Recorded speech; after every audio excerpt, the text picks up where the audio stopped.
Tom Woods Show, episode 1448.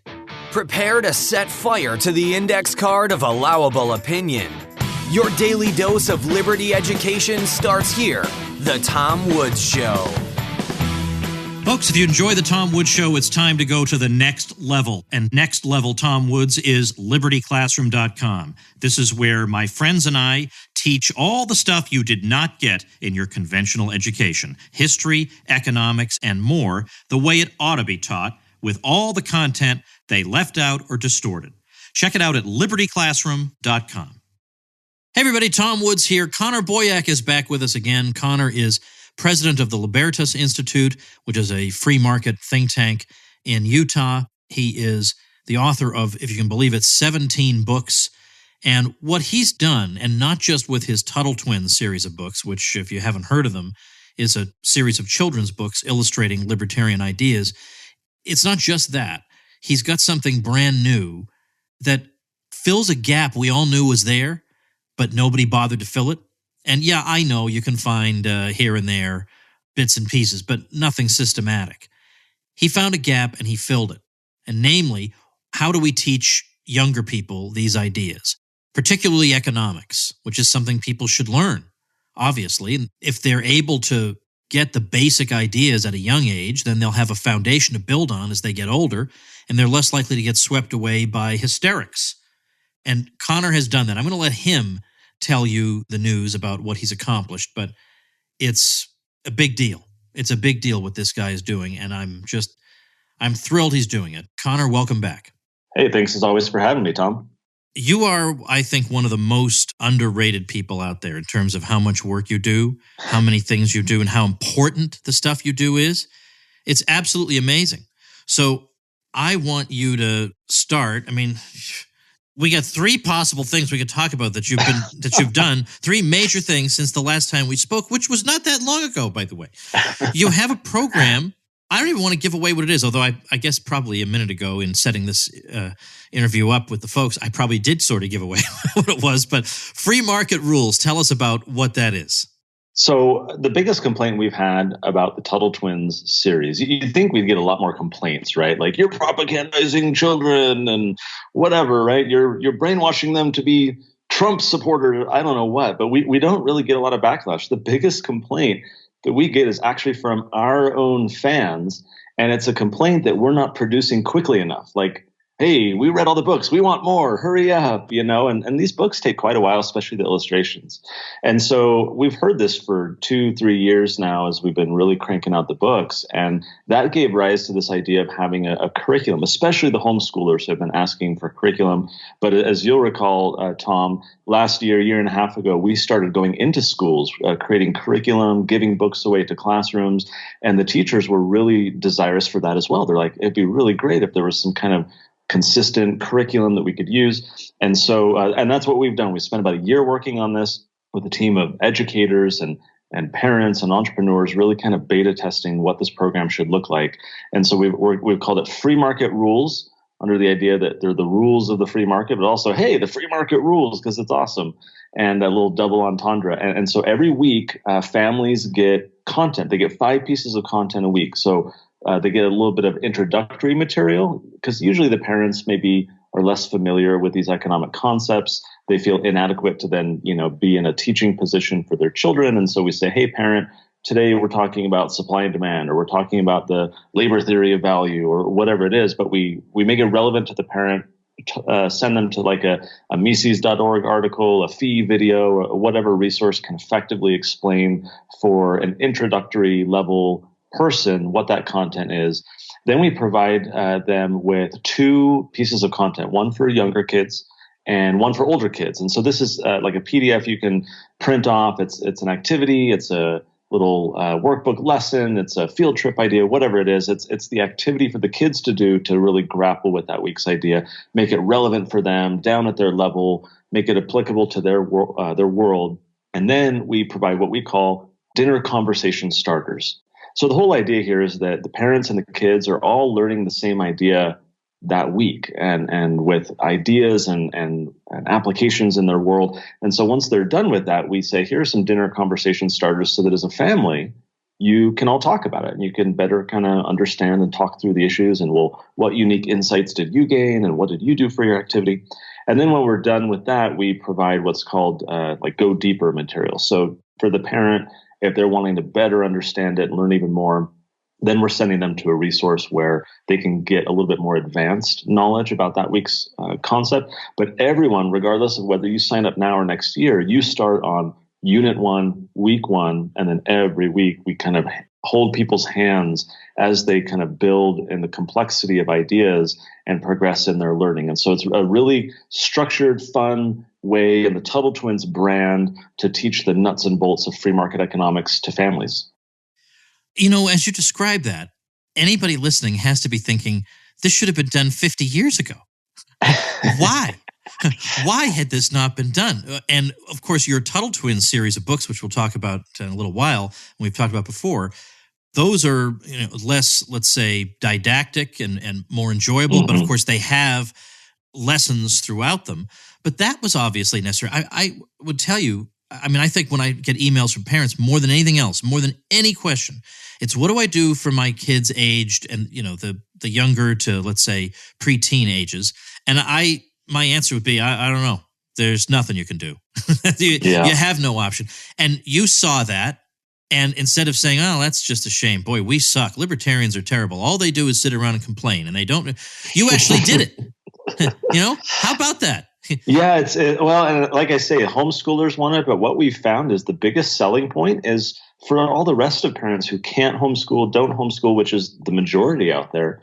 And the pitch is, look, your kids are not going to learn this material in school, right? Like the traditional curriculum does not cover this stuff. And if you want your child to be well-rounded, like every good parent does, then you need this. And so it's amazing because initially in fact, we're going to Freedom Fest this year, like we typically do every year. And the first year that we did the Tuttle Twins books, I had a booth at Freedom Fest. And that was my thinking, like, here's a libertarian conference. We'll tell all these libertarians, like, hey, we've got this book about Bastiat's the law for your kids and grandkids. And pretty soon we exhausted the libertarian audience, like there's only so many people in that movement. So then we went to homeschoolers and then we exhausted that audience in online marketing. And so I started to think like this has broader appeal, can have broader appeal. How do we do that? And what we found is the message that resonates is that teach your children critical thinking skills and time-tested values that schools no longer teach. And every parent gets that, whether they're conservative, middle of the road, moderate, apathetic, whatever. They want their child to be well-rounded. They want their kid to be exposed to all sorts of ideas and to really kind of develop good critical thinking skills. And especially when we tease them and we're like, you know what, the schools really don't teach this stuff anymore. It creates that scarcity mentality, right? Where they're like, well, wait a minute, why not? And I want to do that. And so that becomes the value proposition, whether it's for the books or for this curriculum that you're exactly right, Tom. Like the schools aren't doing this. We can't, leave it up to them. And so whether you're a homeschooler, whether you're a public schooler that wants to supplement with what the kid's not getting in school, the Free Market Rules program curriculum becomes a great resource to do that. Remind me the ages of your own children.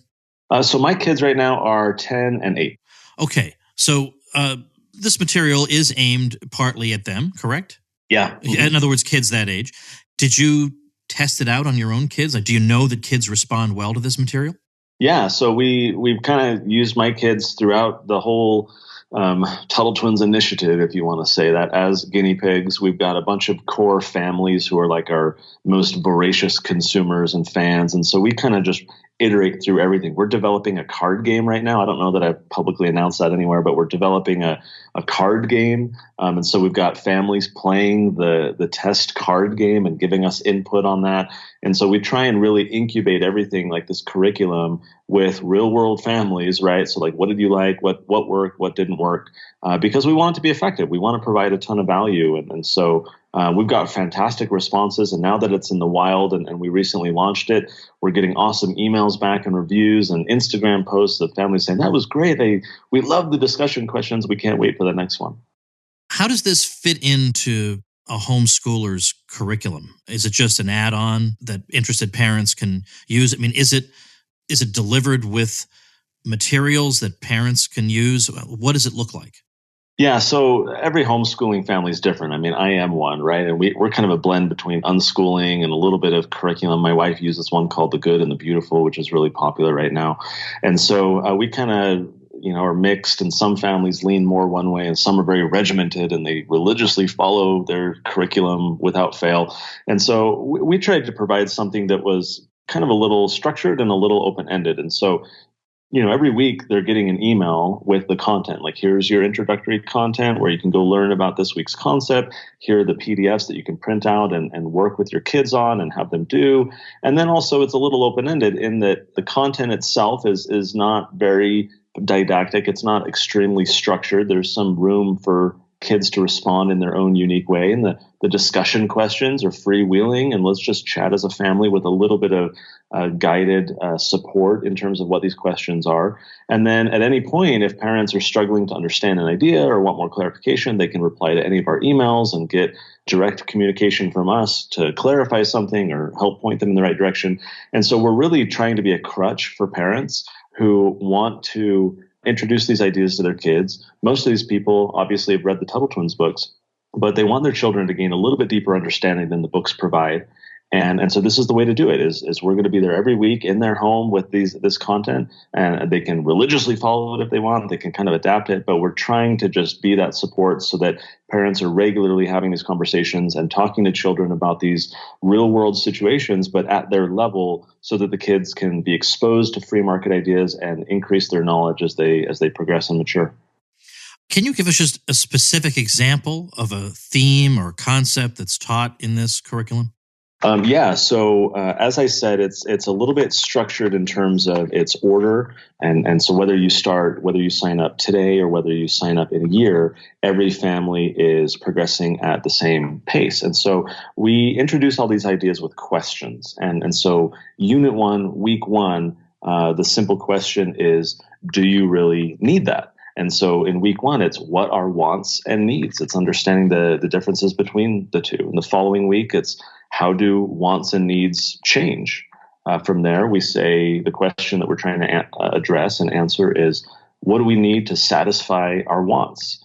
Then we go into, what do you want? How do you express preference? And how do you allocate your scarce time and resources to do that? Then we begin to address what makes something useful. So what are resources? When does something become a resource? How do people use resources? And so these questions are kind of the triggers to open the child's mind and say, well, how would you answer that? And then we provide them a story, an activity, a lesson, a movie, go watch this movie and focus on this, and trying to help them understand these economic concepts. But all of the units progressively build on one another. So we talk about, then we go into scarcity, alternative uses of resources. So trade-offs and opportunity cost is what the kids are learning about. Then we learn about how humans act to satisfy our wants. And so what are incentives and thinking on the margin. We get into all sorts of more complicated concepts. It's actually really fascinating as we've developed this curriculum. We're like, oh my gosh, are we really, like the Tuttle Twins books, you're taking complex, controversial, important ideas. But with this curriculum, we're really getting into what you might otherwise call advanced concepts as the months progress. But we're doing it in a way true to our brand where we're not, beating them over the head with the terminology or these obtuse definitions. It's just pointing throughout the curriculum to real world examples so that with a little bit of observation and activity or whatever, the kids are kind of understanding what that concept means, even if they aren't going to master the terminology per se. We want them to understand the core ideas so that as we continue to talk to them week over week and then refer back to those ideas, that conceptual understanding is growing and building. So we've had economists helping us with this. We've had educators helping us with this to really try and structure it in a way that makes sense. It's enjoyable, but again, provides a lot of value. It actually provides understanding so that the kids are retaining this idea, not to like, hey, you're going to learn free market economics, big whoop, why do I need to learn this? But really so the kids see the relevance in their lives, in their world, to how these ideas make sense. And so everything is brought down to the kids' level so that they're seeing how it operates in their lives. All right, folks, let's take a quick moment for a message for people who know who they are. If you feel like you're running yourself ragged all the time, if you feel like you're constantly under stress, you don't see any end in sight, You can't imagine living any other way, and yet it's making you crazy. It's grinding you down. Or it could be a whole host of other problems, parenting issues, or maybe you're nervous about a big meeting at work or whatever. Well, I've got a very practical and even surprising solution for you. And it's an amazing meditation app called Simple Habit. Simple Habit will give you short meditations that can be consumed in 5 minutes. You don't have to be sitting in a lotus position with your eyes closed in a dark room or anything like that. You can be walking in the city, you can be washing dishes, whatever. And there are specific meditations to help you with specific problems in your life. It's had over 65,000 five-star reviews. You get hundreds of meditations available for free and thousands with the premium membership. Well, if you go to simplehabit.com/woods, you can take 30% off that premium subscription if you're one of my first 50 listeners to do so. That's simplehabit.com/woods to take 30% off the premium subscription. simplehabit.com/woods. Let's switch gears because there are a couple other things I want to tell people about. Now, of course, all this stuff that we're talking about, everything we're talking about, if you're interested in any of it, you'll find it all linked at tomwoods.com/1448. That's where you should go, tomwoods.com/1448, which is today's episode number. You have a new book. It's a series of essays by various contributors called Skip College, Launch Your Career Without Debt, Distractions, or a Degree. Now, there's a lot in there. I mean, obviously we can get the gist of it from the title, but nevertheless, in reading it, even somebody who's maybe plugged into some of this way of thinking, what's going to surprise us in there? So there's a lot of arguments for and against college. I wanted this book to be a practical resource where a kid who's on the conveyor belt, K through 12, and here we go to college. And that was me. I was never exposed to any alternatives. I was never made aware that not going to college was a legitimate option. It was inculcated that that's just what you do and what you need to do to be successful. And so this book, think of this book as a series of detour signs. Number one, raising awareness that there are alternatives. But number two, should a reader express some interest in one of those detours, in one of those alternatives, very practical information on what to do and how to do it. There are many high-level arguments to be made against college, and they exist in the book, no doubt. But the meat of the book is for a young adult, a teenager, to say, oh man, if I contemplate this bold idea of not going to college, here are some phenomenal things that I can implement in my life between now and high school graduation or becoming an adult or whatever, that I can implement to actually succeed. Not just not go to college, but proactively, positively build a career, follow my dreams, develop my character, pursue my interests, whatever that goal is. We emphasize with each of these authors that we wanted the takeaways to be very tangible, very implementable. And I think we accomplished that. My favorite chapter probably is Isaac Morehouse's. I know you've interviewed him before, and he runs Praxis. He started a new company called Crash, and all of these efforts are helping young people pursue professional success outside of the college system. In fact, all of the proceeds of this book are being donated to Praxis.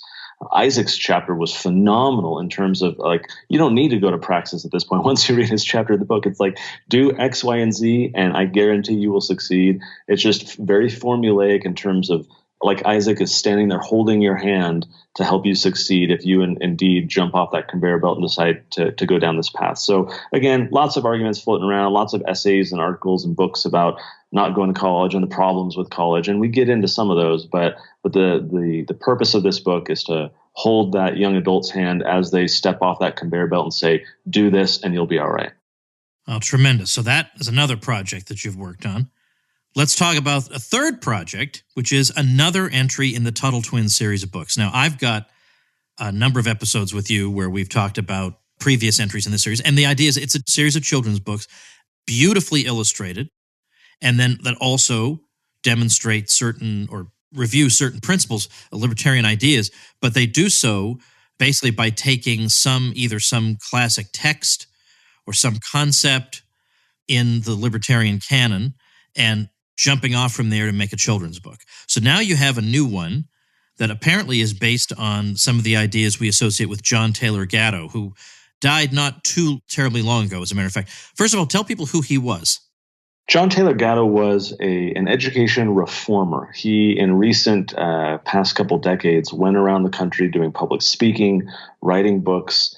And the reason why he was so successful in that and built a name and a following was because he had the professional credibility to be a critic of the public education system. He was a 30-year veteran of public school as a teacher in the state of New York. And in the 80s, in the very year where he was awarded New York State Teacher of the Year, so here's kind of the award-winning teacher, that same year he writes an op-ed in the Wall Street Journal titled, "I Quit, I Think," in which he goes on to say that if you know of a job where I can help children without hurting them, let me know. I'm going to be on the job market. And he goes on to elaborate on, as he does in his books, many of the problems with public schooling, which he was trying to address within the system and trying to counteract, but got so fed up that he couldn't do it anymore. He went on speaking and writing about all the problems. It was a big champion of alternative methods of education, especially homeschooling, and really developed a following because his criticisms were very pointed, but very spot on in terms of the systemic problems in public education. All right, so now let's go over to the Tuttle Twins. What's the name of this particular entry in the series? So his book that we're basing it on is The Underground History of American Education. Again, kind of an expose, if you will. Our book is The Tuttle Twins and The Education Vacation. Ah, okay. All right, good. So what's the plot? I mean, anybody listening what's the age range that you aim these books at? 5 to 11, give or take. Okay. And it's been funny that over the years as we worked on this, we've had obviously a lot of interest with homeschoolers. And the consistent question they've given us is, why are Ethan and Emily Tuttle going to public school? I thought this was like a homeschooler-friendly book series, right? Because in past installments in the book, they're in a class or they're on a field trip on a bus. And this is the book where the twins are now being pulled out of school. True to John Taylor Gatto's kind of whole thesis and purpose, the twins are exposed, the Tuttle family is exposed to some of the problems with school, and they decide to pursue some alternatives. In fact, John himself appears in this book, and he's presenting to a local campus. He's kind of speaking to the community, and so the Tuttle family is invited to go, and that's where they really encounter these ideas and come to recognize that there are some very systemic, important problems with compulsory education that inhibit the twins' ability to succeed and pursue their interests and really focus on what they want to learn about. And they have a vacation scheduled shortly after this. And so on that vacation, they have a little bit of freedom in terms of time and priority. And so the twins end up learning when they're going to museums and cultures and all these different things in the book. And they realize how amazing it is to have the freedom to learn about the things that interest them and intrigue them. And as they're on this vacation, they're talking a lot about these ideas that Gatto presented, and they're seeing them kind of play out. In Germany, for example, when they're on vacation there, they have a run-in with a police officer who's going after them for the truancy law, thinking that they're supposed to be in school, and why aren't you in school, before they realize that they're tourists. And so, they almost got in trouble with the law. But again, it's showing the oppressive nature of compulsory education. It's not about learning, it's about control. And so when they return home, the Tuttle family, having had this juxtaposition of having been in school and then exposed to the problems, and then seeing kind of the freedom that they were able to pursue on this like multi-week adventure in Europe, they come back and they're like, no, let's do this. We want to try it out. We think it's going to be an amazing opportunity. And so it's a book that basically talks about the problems of compulsory education, the benefits of having freedom to learn and having free will in education. And so it's not just a negative critical book. That I think is where some of Gatto's books had a challenge of sorts, because the books are full of like, here's all the problems. But John was very light on solutions other than homeschool, right? Or just pull them out. And so I think what parents especially want is they want affirmation, they want direction, they want support. And so the book tries to balance that, where, yes, here are the problems, but hey, look, if you head in this direction, here are some amazing opportunities that lie ahead of you. I just can't get over how much stuff you're doing. I don't know what else to say. That is also, I sometimes wonder, how's he going to come up with more topics? Which I sometimes wonder about with this very podcast, by the way, from time to time. But how's he going to come up with new topics? After a while, there really are only so many topics you can cover. But geez, even I overlooked the education topic. Yeah. Well, and we have a list. I mean, our readers keep sending us like, "Hey, you should do a book on." I'll say the only one I've ruled out, probably just because of its like toxic nature in terms of all the controversy it generates. I've had a number of families who have suggested that we do a book on vaccinations, or perhaps a little bit more broadly, like medical autonomy. And while I agree that there are a number of challenges that presents in terms of government, mandating that and so forth. That one's probably an issue that I might not want to wade into. But again, like our books are always pointing people back to original books, right? Like every book in the series, Tuttle Twins series, is based on an important classical and relevant, book or essay. And so we're trying to just take basically, like if you go to the Mises campus and you walk in the bookstore, I mean, you know how many titles they have there, Tom. And so there's tons of opportunity of different little niches and topics to cover. And so we've got a list of, 20, 30 other issues on our radar. And where initially, I think when I was doing some early episodes with you at the time, it was, oh yeah, we'll do 8 to 10 books and we'll probably stop there. Yeah, I remember you saying that. I remember you saying you would stop there. And I remember thinking, well, that's kind of a shame. But yeah, he's probably going to run out of things to do. Yeah, no, and now this is book 10, and I can't imagine not continuing because there is so much more to do, and families keep buying the books and demanding even more, so now we give them the curriculum. If I can, Tom, in fact, you've been good to me. Let me be good to you and your audience. I'll share something that here I haven't shared publicly. We're going to develop a kind of sub-series of books within the Tuttle Twins brand, but this will be for teenagers. Are you familiar with the choose your own adventure format of books? Have you ever encountered those before? I must have read dozens of those when I was a kid. Yeah, I loved them, right? Like if you want to go in the cave, turn to page 53, or if you want to run away, turn to page 87. And by the way, I would always, kind of want to secretly sneak ahead. And if one of the choices ended up ending the story, it's okay, I don't want to make that choice. Exactly. I was a cheater. Right. Yeah. And I love them. And they've written, I don't know, dozens, hundreds of these things. Are very prolific. They were a lot of fun. We're using that similar format. We're going to call it the series Choose Your Own Consequence.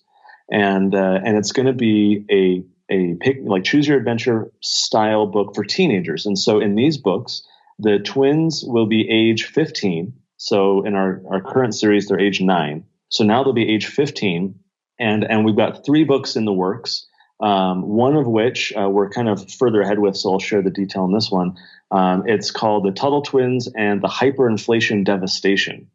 And so they're in like a Southern American country on a little backpacking adventure in a country that already has a little bit of a destabilized economy, but then a natural disaster happens, an earthquake, and that exacerbates the economic crisis because the government, in response, prints a ton of money because they've got to take care of everyone and fix everything.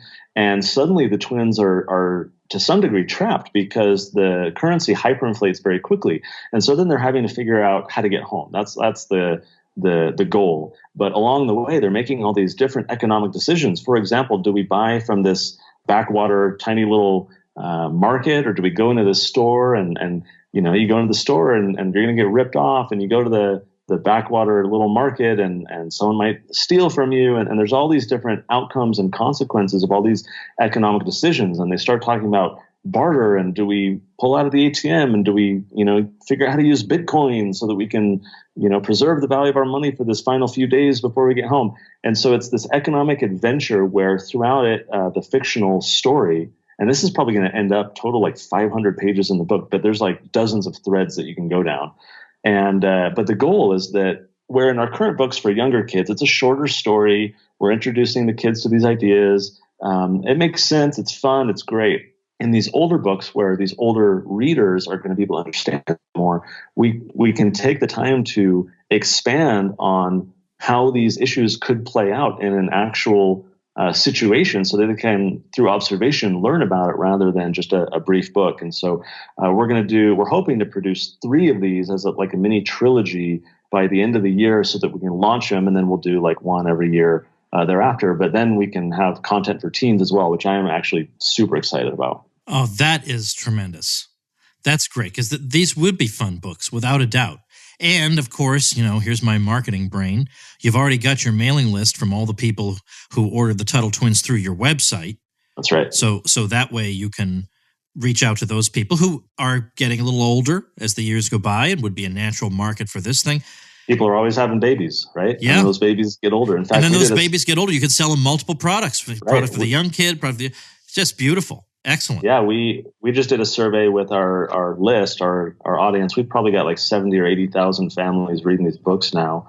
And one of the questions was, do you want content for teens? And we had 3 options. We had yes, no, and we had another one that was called something like, are you kidding me? Absolutely, right? Just for those who wanted to express their extreme support. And the no's were like 4%. The yeses were like 15 or 20. And then like 80 some odd percent chose the are you kidding me yes option, for a total of, I think it was around like 91, 92, some odd like that, supporting this idea. So from our vantage point, we've learned from our customers. All of this, you'll remember, Tom, this all started out because running a think tank, I would come home to my young kids. They were 5 and 3 at the time. And I was like, how do you talk about property rights with a 5-year-old? How do you talk about eminent domain or, medical marijuana or criminal justice reform? And so that gave way to this idea of doing these fun little kids books, but it's all spinning off, right? Like we've got the curriculum now. As I said, we're working on a card game for families. We're going to have the teenager books. We want to do a cartoon eventually. I mean, that's kind of a big ticket item, but it's really opened the door. As you point out, like no one's doing this. This should have been done decades ago. I feel extremely privileged and very pleased and content to be kind of at the steering wheel for trying to provide a lot of content to fill that void. And to be very frank, Tom, I straddle between liking that I have this kind of natural monopoly where no one else is doing this, and hey, that's great for us.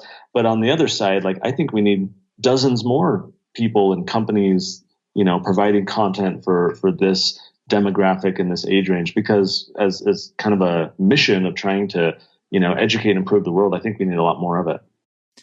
I know that, as I've told people, we're going to have all the stuff up on the show notes page, but do you want to just give out a few websites and people can visit them? But if not, if you're driving or something, we'll have it all at tomwoods.com/1448. But just tell people right now the most direct way to get access to any of these things.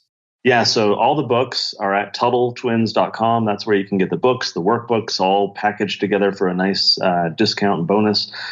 Use Tom's link on the show notes page to support the podcast. The free market curriculum is at freemarket.TuttleTwins.com.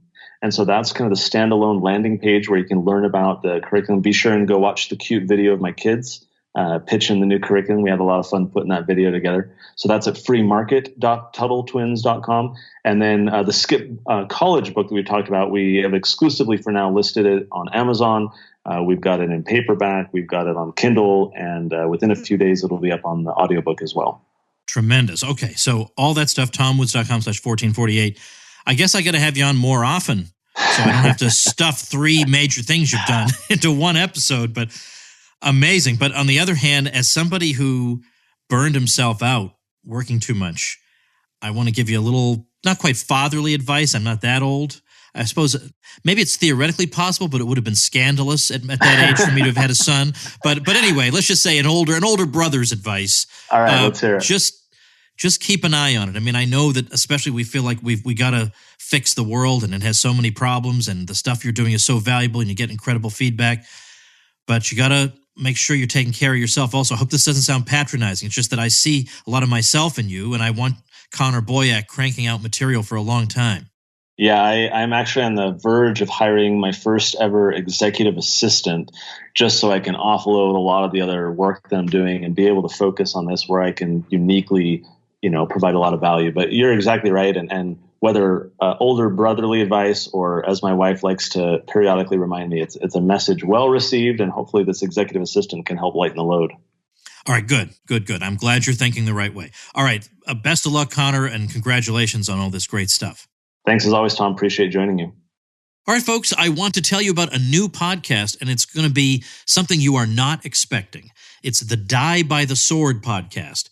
And it's not the kind of site I normally promote, but I'll promote any site that isn't violating my moral principles. You can't promote a socialist site, for example, through my offer. But The Die by the Sword podcast is a weekly actual play podcast using the Pathfinder tabletop RPG system.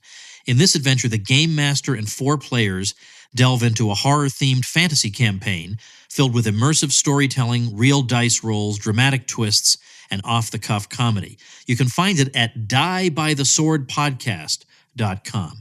They're getting this publicity because they got their hosting through my link, which means they got a good deal, and they get nice publicity from me, and a bunch of you folks will go visit, and you'll like what you see, and you'll be happy, and they'll be happy, and I'm happy. We're all happy. We all help each other here on The Tom Woods Show. So if you want to get a nice benefit like that for a website you're contemplating, then check out tomwoods.com/publicity for all the details. See you tomorrow. Become a smarter libertarian in just 30 minutes a day. Visit tomwoods.com to subscribe to the show for free, and we'll see you next time. Like the sound of The Tom Woods Show? My audio production is provided by Podsworth Media. Check them out at podsworth.com.